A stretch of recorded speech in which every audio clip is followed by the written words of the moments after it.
How to invite people to your club in Brawl Stars. The first things first is access your Brawl Stars application and make sure that you log into your account. Now, once you log in, now if you are able to access this kind of feature, which is going to be the club, then you can definitely create a club for you to invite people.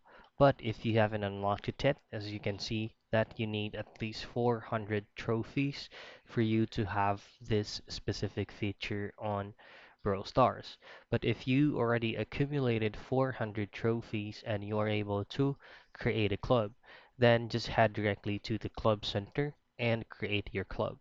Now, once you have created your club, there is going to be a pig icon right portion of your page, and then that's the link or that's the option that you can choose just to pull up the share button and send it to a different platforms for you to be able to send an invite link for a people that you wanted to join the club that you created.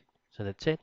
That's how you invite people to join your club on Brawl Stars.